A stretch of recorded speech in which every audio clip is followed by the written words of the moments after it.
아합이 엘리야가 행한 모든 일과 그가 어떻게 모든 선지자를 칼로 죽였는지를 이세벨에게 말하니 이세벨이 사신을 엘리야에게 보내어 이르되 내가 매일 이맘때에는 반드시 내 생명을 저 사람들 중 한 사람의 생명과 같게 하리라.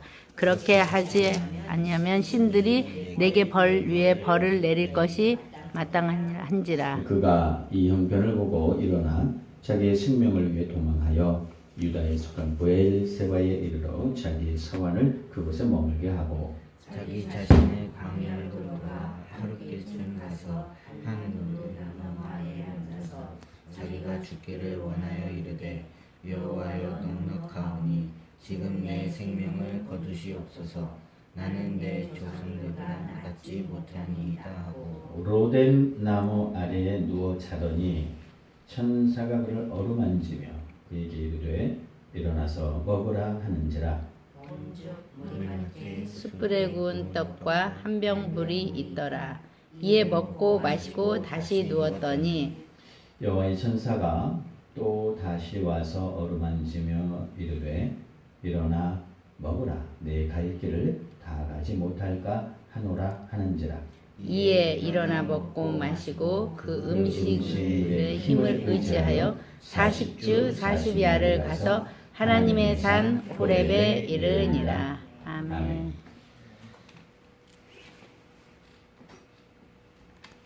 요즘 성형수술들을 많이 하는데 옛날에는 뭐 대단한 것이었는데 요즘은 너도나도 하기 때문에 뭐 성형수술이 그렇게 대단한 것이 아닙니다.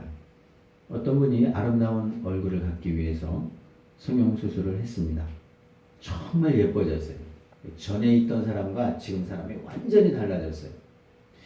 그리고 이제 마지막 남은 하나만 고치면 정말 완벽한 그런 얼굴을 가질 수가 있었어요. 그리고 났는데 문제가 생겼어요. 정말 아름다워지기는 했는데 어마어마한 수술비를 들여가지고 성형수술을 했기 때문에 이렇게 내가 값비싼 대가를 지불하고 수술을 했는데 금방 죽으면 안 되잖아요. 오래오래 살아야죠. 그래서 하나님께 기도를 했습니다. 하나님, 이렇게 내가 비싼 값을 들여서 성형수술을 했는데 제가 얼마나 살 수 있을지 알려주십시오. 그랬더니 하나님의 음성이 들렸습니다. 내가 살 만큼 살게 해주겠다. 이 사람이 이제 마지막 성형수술을 마치고 나오다가 그만 교통사고를 당해 세상을 떠났습니다. 하늘에서 하나님을 만나서 따져 물었습니다. 하나님, 왜 그렇게 저를 빨리 데려가셨습니까? 왜 여기 빨리 이렇게 오게 하셨습니까? 하나님께서 야, 나는 넌 줄 몰랐다 말씀하셨습니다. 물론 뭐 하나님께서 실수하시는 분은 아니시잖아요. 몰랐겠어요. 하나님은 완벽한 분이세요. 그래서 실수하지 않는 분이지만 그러나 이 짧은 이야기를 통해서 아, 그렇구나. 내가 외모에 관심을 둘 게 아니라 내 마음을 강하게 하고 아름답게 하고 새롭게 하고 정말 그렇게 했으면 좋겠어요. 그러니까 외모에 대한 편견 다 버리세요. 인종에 대한 편견 다 버리세요. 정말 그 미국에서요, 제가 한 사람을 소개하려고 하는데 이 사람은 미국의 그 흑백, 그러니까 인종에 대한 편견이 가장 심했을 당시에 정말 미국을 새롭게 한 가장 위대한 인물이 있습니다. 미국의 역사를 완전히 바꾸어 놓은 사람이 있어요. 여러분이 잘 아시는 마틴 루터 킹 목사님이십니다. 가장 어려운 시기에 미국의 큰 변화를 주도했던 분이 저는 목사님이어서 얼마나 감사한지 몰라요.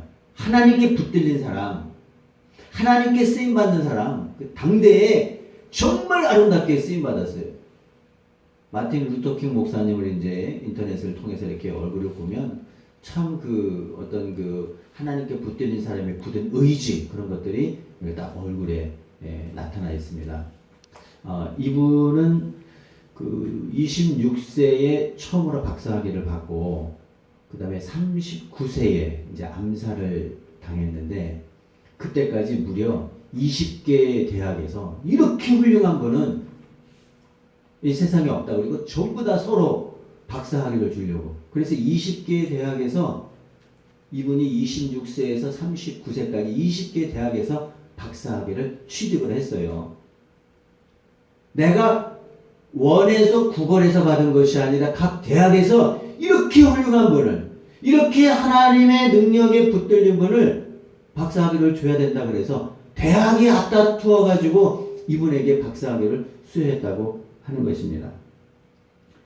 이 마틴 루터킹 목사님의 아버지도 목사님이셨대요. 그런 어떤 믿음의 영향을 물론 받았겠죠.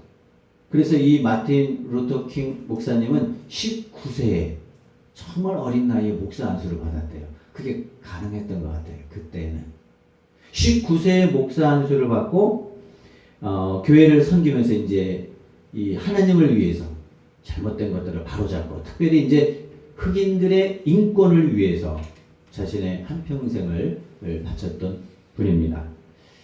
당시에는 이것이 뭐 지금은 어느 정도 가능한 이야기일지 모르지만 당시에는 이것이 거의 불가능한 일이었죠. 정말 계란으로 바위를 쳐서 깨뜨리는 불가능한 일이었지만 그러나 이분이 어려울 때마다 하나님을 의지했대요.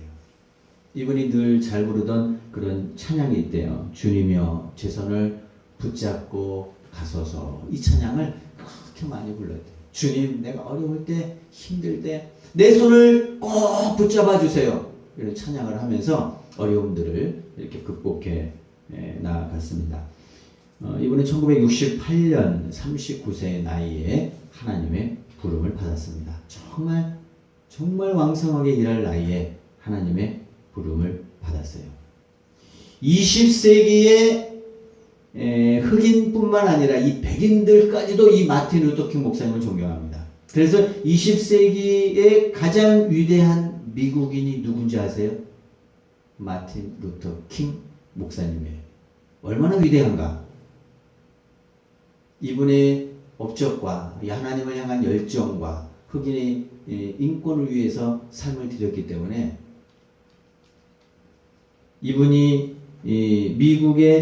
태어난 날을 기념해서 미국의 공휴일로 삼았어요. 다 쉬어라! 그게 지금 제가 알기로는 이게 3월인가 2월인가 얼마 전에 지나갔죠. 어떻게 아셨습니까?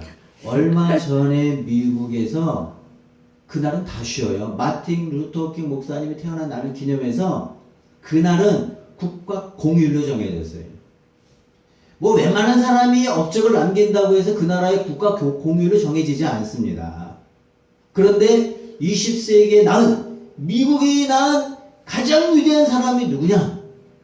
마틴 루터킹 목사님이에요. 이 목사님의 업적이 미국의 지각변동을 일으키고 완전한 흑인과 백인의 어떤 편견을 일대 획을 긋는 역사가 언제 일어나냐? 이 마틴 루터킹 목사님을 통해서 일어났다고 하는 거예요.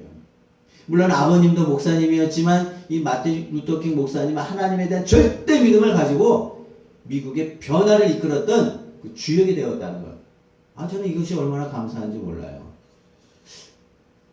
저희 업적을 기려서 우리 대한민국이 국경일로 이렇게 딱 정말 이 교회를 일으키는 그리고 영향력 있는 여러분 좀 기도하세요.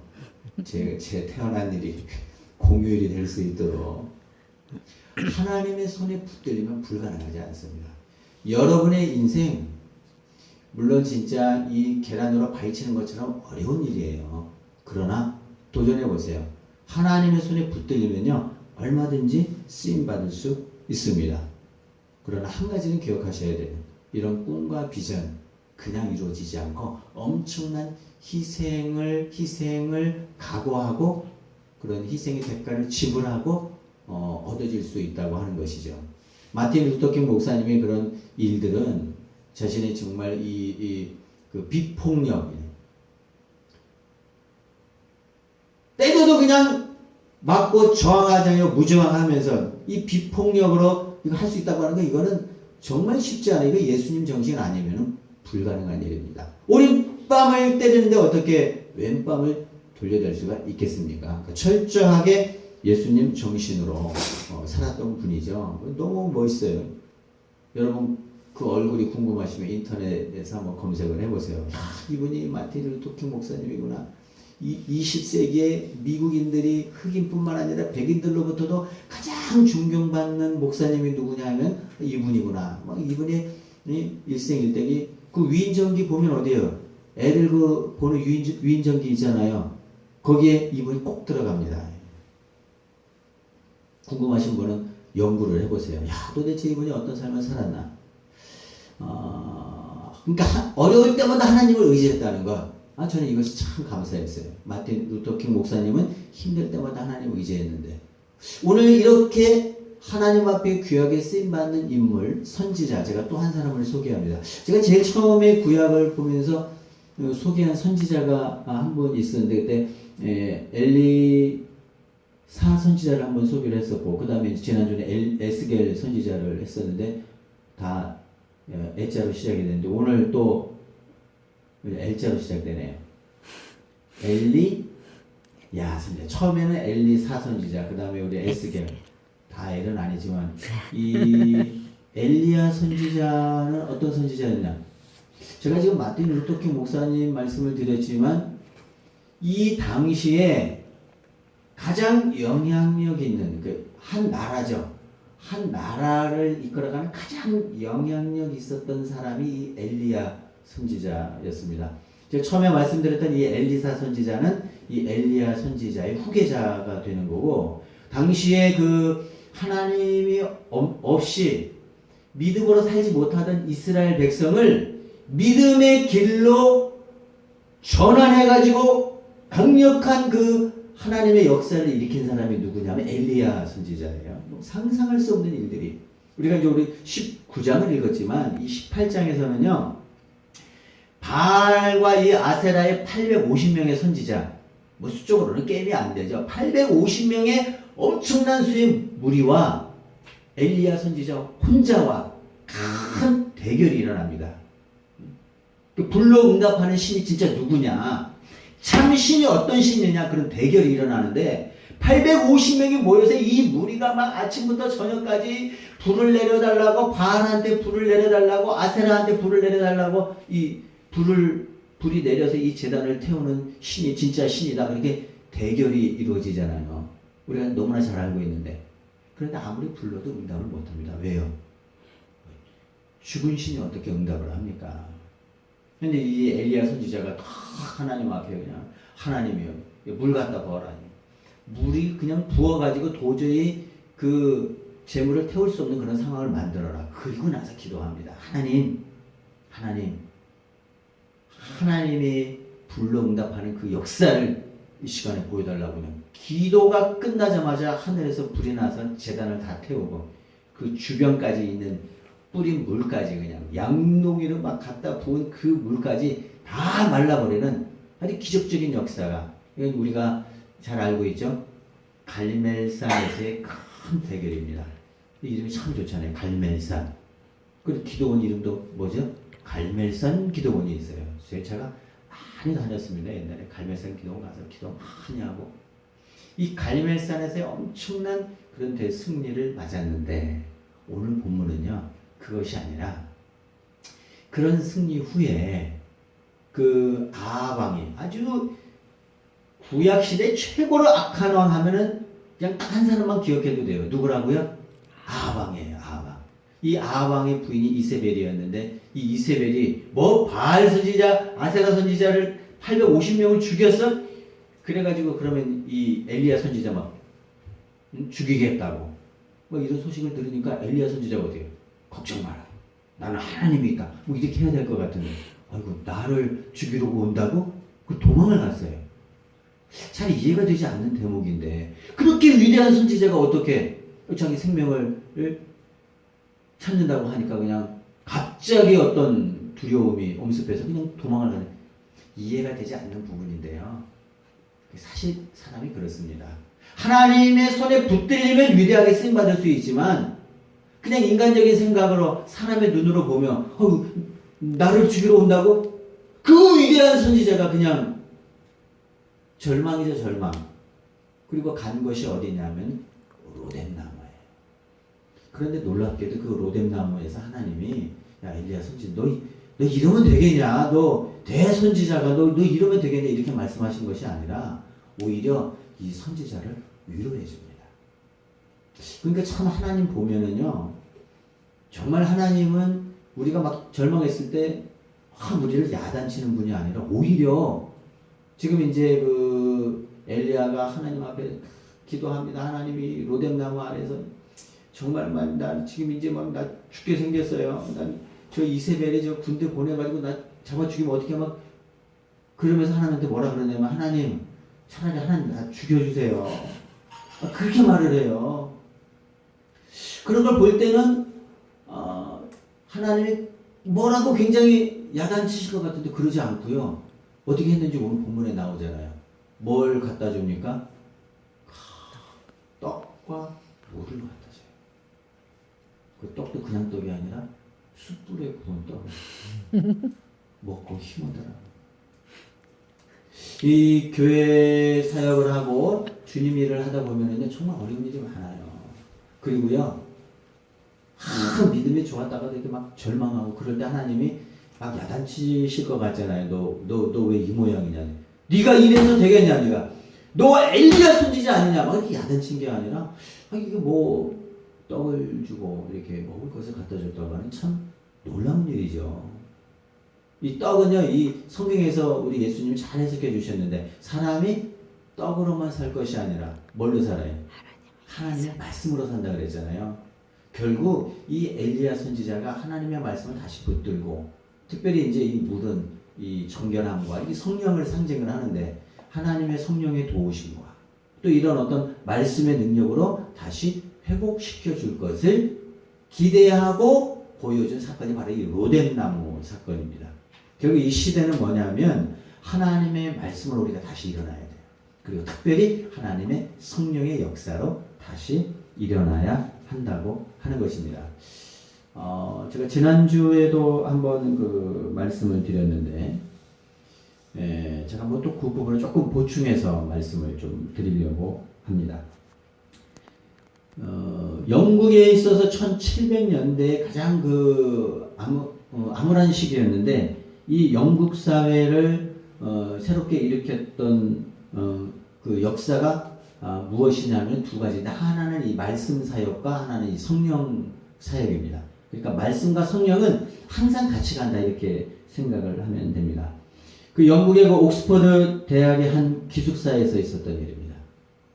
키가 160cm 정도밖에 되지 않는 아주 작은 체구의 한 학생이 있었습니다. 이 학생이 어느 날 기숙사에서 기도를 하는데 성령의 감동이 일어나요. 새벽 4시에 자기도 모르게 일어나게 되었고 이제 성령께서 깨우시는 거죠. 그때부터 이제 이 학생이 기도하기 시작했어요. 그리고 자기가 이제 그런 어떤 은혜를 체험하고 이제 조용한 곳에 가서 또 말씀을 보고 기도하는 그런 시간들을 가졌는데 놀랍게도 이 한 학생이 그렇게 하니까 주변에 있던 기숙사에 있던 다른 학생들도 그 형제를 따라서 이제 한 사람 두 사람씩 모여서 기도하기 시작했어요. 그런데 이렇게 기도하는 것이 얼마나 경건하고 얼마나 능력이 있었냐 하면은 이런 하나의 그룹이 생겼어요. 기도하는 그룹이 생겼는데 이거는 홀리 클럽이라고 하는 이 거룩한 공동체죠. 이 한 학생으로부터 키가 작은 이 한 학생으로부터 시작된 이 영국 옥스퍼드 대학에서의 이 기도 운동이 이 말씀 운동이 이제 점점 번져나가기 시작했어요. 한 사람부터 두 사람, 세 사람, 10사람, 20명 계속해서 번져나가요. 거룩한 그룹이 만들어요. 홀리 클럽이라고 하는 거룩한 그 공동체가 만들어졌어요. 그 사람에게 붙여진 이름이 뭐냐면 메소디스트라고 하는 이름이죠. 뭐죠? 감리교죠. 감리교. 제가 지난주 말씀드렸죠. 감리교를 창시한 분이 요한 웨슬리라고 말씀드렸는데 이 영국 옥스퍼드 대학에서부터 시작된 이 작은 기도 운동이 영국 전체를 변화시키는 커다란 전환의 시점을 만들었다고 하는 거죠. 제가 지난주에 말씀드렸죠. 이 요한 웨슬레가 어디에서 영향을 크게 또 받았다고 그랬죠? 모라비안 교도들로부터. 원래 이 요한 웨슬리도 처음에는 모라비안 교도들이 그 가입을 했어요. 제가 지난주에 말씀드렸듯이 그 배가 풍랑으로 인해서 정말 사람들이 다 두려워 떨 때 어떻게 해요? 그래도 찬송 부르고 기도하는 그 사람들이 있었다 그랬잖아요. 그 사람들이 누구라 그랬어요? 모라비안 교도들이라 그랬는데, 그래서 여기에 너무 감동을 받아가지고 이 요한 웨슬리가 처음에는 모라비안 교도들에 가입을 해서 거기서 활동을 하다가 나와서 이 감리교를 만들었다고 하는 거죠. 여러분, 근데 그때 이제 큰 그 말씀과 그 다음에 그런 성령의 큰 두 가지 이 일로 인해서 어떤 변화가 일어나게 된 것입니다. 결국에는 이 시대를 어떻게 바꿀 수 있겠습니까? 다른 것이 없어요. 말씀과 성령의 역사가 일어나요. 지금 한국이 매우 어려운 위기의 때를 우리가 맞이하고 있는데, 참 이렇게 예배가 중단된 예는 정말 제가 지난주에 말씀드렸듯이 일제 시대 4개월 외에는 예배가 중단된 적이 없었습니다. 6.25 전쟁이 일어나도 어떻게 해요? 예배가 진행됐었는데, 이게 우리 한국에 큰 위기를 맞고 있는데, 역시 우리는 어떻게 해요? 다시 말씀으로 또 성령의 강력한 역사를 우리가 다시 한번 일어나요. 제가 요즘 기도하면서 코로나로 인해서 코로나19 이거를 사태로 인해서 굉장히 교회들이 어려워하고 있는데, 하나님 저에게 그런 마음 주시더라고요. 아니다, 이거 기회다, 기회. 교회가 강력하게 일어날 수 있는 굉장한 기회다, 이렇게 생각을 합니다. 여러분 이제 다 아시다시피 그 목요일 날 이제 저희 아버지가 하나님의 이제 부름을 받았어요. 그 이제 부름을 받고 나서 이제 이걸 다 이제 믿음으로 이제 이겨내고 그렇게 해야 되는데, 사실은 이제 그 생각이 많고, 대부분의 사람들이 어디서 이제 힘드냐면은 이제 장례를 다 마치고 나서 아버지의 유품들 막 이런 거 보면서 이제 마음이 이제 좀 안 좋죠. 이렇게 사용했던 물건들을 이렇게 쭉 보면서 이제 더 마음이 이제 막 안 좋아지는 거죠. 더 슬퍼지고 막 뭐 그런 어떤 추억들. 저도 걱정이에요. 지금 이걸 어떻게 해야 되나, 어떻게 이거를 내가 잘 이겨낼 수가 있을까. 이 앞에서는 폼 잡고 이렇게 좀 뭔가 슬프지 않은 것처럼 이렇게 말을 하지만, 제가 슬픈 것 같아요, 안 슬픈 것 같아요? 잘 모르시겠어요. 안 슬픈 것처럼 이제 하려고 이제 우리 지역에 왔네요. 안 슬픈 것처럼 이렇게 해야 되는데, 대부분의 사람들이 이제 돌아가시고 나면 참 믿음으로 이겨보려고 애를 쓰지만, 그게 또 인간적인 그 정이 있기 때문에 그냥 슬픈 거예요. 장례 예식장에서도 이제 이렇게 아버지 사진을 보고 있으면 막 또 그냥 옛날 생각들이 나고 막 좀 마음이 좀 착잡해지고, 이제 어떻게 그 마음이 그냥 왔다 갔다 하더라고요. 여러분 어떨 것 같아요? 제 마음이 왔다 갔다 막. 그 놀라운 진리를 하나 발견을 했어요. 여기서부터 잘 들으셔야 돼요. 사실 함께 했었던 시간이 오래고, 또 나를 위해서 해주신 것들이 너무 많기 때문에 그냥 막 생각만 하면 이게 막 이제 가슴이 뭉클해지고, 이제 야 이거 참 옛날 생각만 하면 이제 막 이제 또 기분이 이제 좀 이상해지거든요. 그런데 놀라운 역사가 일어났어요.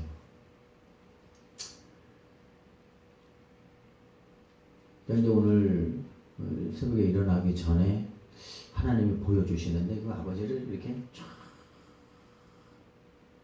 천사가 다 호위를 해서 아버지를 쫙 이제 하늘로 탁 올라가시고, 근데 그 다음이 문제였어요.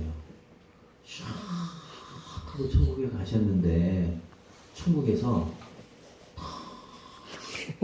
주님 품에 안겨가지고 천국에서 이제 다 주님을 만나고 이런 막 역사적인 일이 일어나는데 그 다음에 더 중요한 것은 아버지가 천국에서 천국 들어가서 막 너무 기뻐가지고 좋아하는 모습이 이렇게 쫙 그려지는 거예요. 아니 얼마나 좋아하시는지 막 예수님하고 천국에서 막 너무 행복하게 이렇게 막 웃고 계시는 거예요. 아니 지금 여기는 아들은 장례를 치르고 좀 마음이 울적해 있는데 아니 아버지가 저렇게 좋아하셔도 되나 이런 생각이 문득 들면서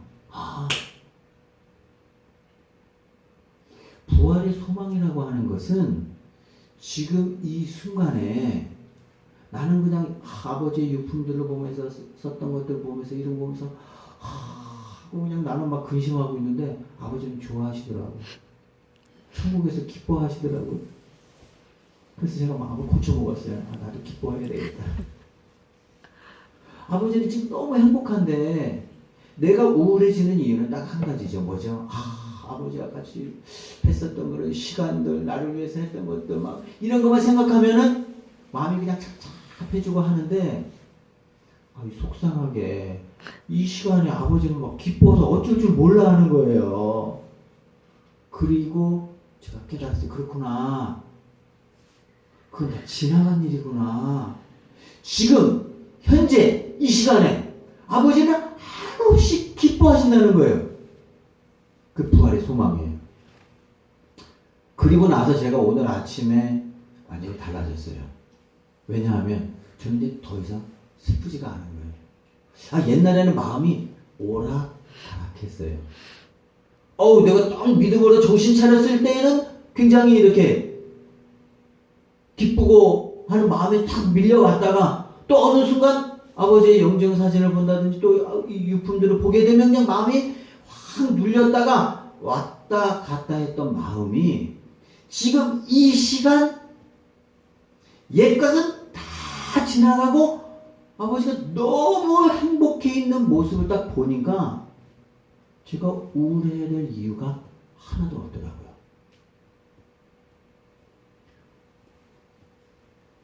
천국에서의 우리가 들어갈 그런 믿음이라고 하는 거는요, 엄청난 믿음이에요.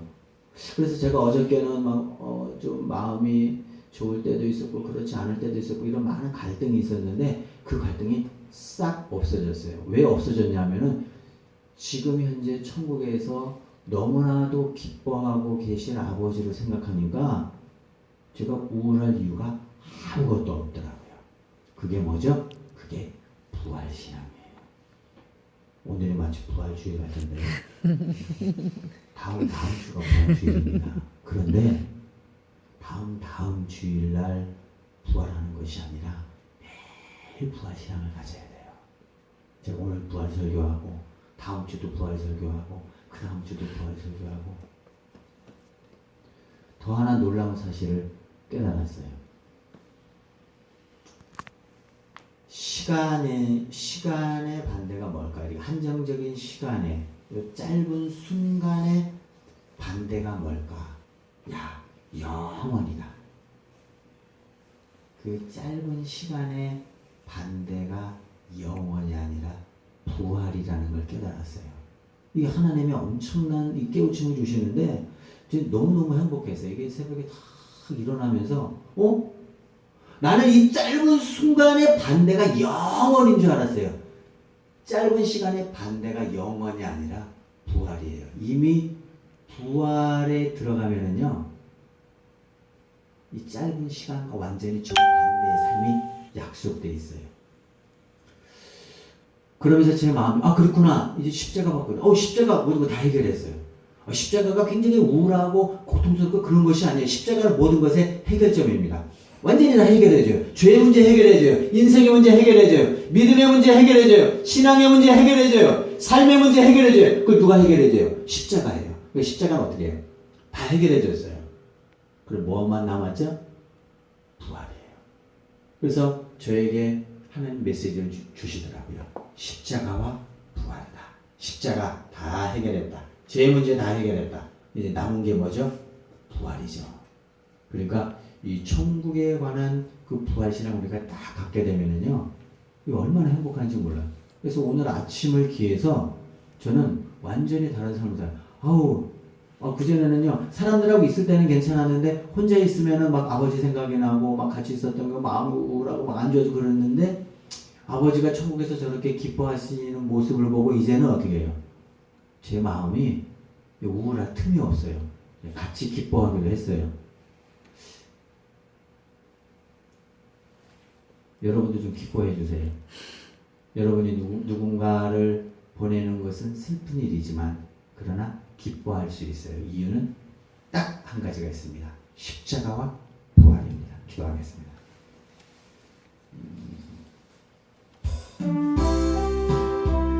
우리 참 아버지를 떠나보내는 인간적인 마음은 아쉽고 여러분이 사랑하는 사람을 보내는 것은 안타까운 일이지만 우리에게 소망이 있는 것은 천국이 있기 때문에 그렇습니다. 부활이 있기 때문에 그렇습니다. 제가 마틴 루터킹 목사님 비록 39세 짧은 생애를 살았지만 그러나 얼마나 영광스러워요. 복음을 위해서 살고 미국의 그 어려운 환경들을 극복하기 위해서 살았던 그분은 아름다운 삶을 산 거죠. 하나님께 붙들린 삶. 엘리야 마찬가지죠. 하나님 다 이렇게 일으켜 세워주시고 하나님 앞에 또 새롭게 쓰임받고 호렙산에서 또 다시 한번 삶의 어떤 새로운 전환기를 맞이하게 되고 오늘 좀 그랬으면 좋겠습니다. 여러분의 인생이 하나님 손에 붙들려 가장 아름다운 삶으로 인도해 주옵소서. 함께 통성으로 기도드리겠습니다. 기도합니다. 하나님 아버지 감사합니다. 그렇습니다. 정말 하나님 손에 붙들려 걱정할 것이 없습니다. 근심할 것이 없습니다. 염려할 것이 없습니다. 십자가에서 다 해결해 주셨습니다. 삶의 문제 다 해결해 주셨습니다. 죄의 문제, 고통의 문제, 인생의 문제, 죄의 짐, 삶의 짐, 모든 짐들을 다 해결해 주셨습니다. 이제는 우리에게 부활신앙, 정말 저 천국을 소망하고 우리 함께 기뻐하고 찬양한 그 은혜들을 기억하며 항상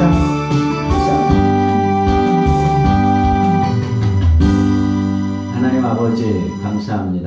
정말 엘리야 선지자를 가장 처절한 고통 중에서 슬퍼하고 절망하고 낙심했을 때 그를 떡과 물로 위로해 주셨던 하나님, 오늘 때로는 우리가 절망 속에 있지만 하나님의 말씀으로 하나님의 성령으로 죄를 다시 한번 일으켜 세워 주시고 저 천국에 대한 소망으로 살게 해 주시되 십자가와 부활신앙, 그것이 모든 것을 해결할 수 있는 우리의 삶의 가장 중요한, 하나님께서 우리에게 베풀어 주신 가장 중요한 역사인 줄로 깨달아 늘 십자가의 삶, 부활의 삶으로 우리를 이끌어 주시고 하나님께서 우리에게 맡겨주신 그 사명 잘 감당하는 우리 교우들이 되게 하여 주옵소서. 예수님 이름으로 기도합니다. 아멘. 아멘.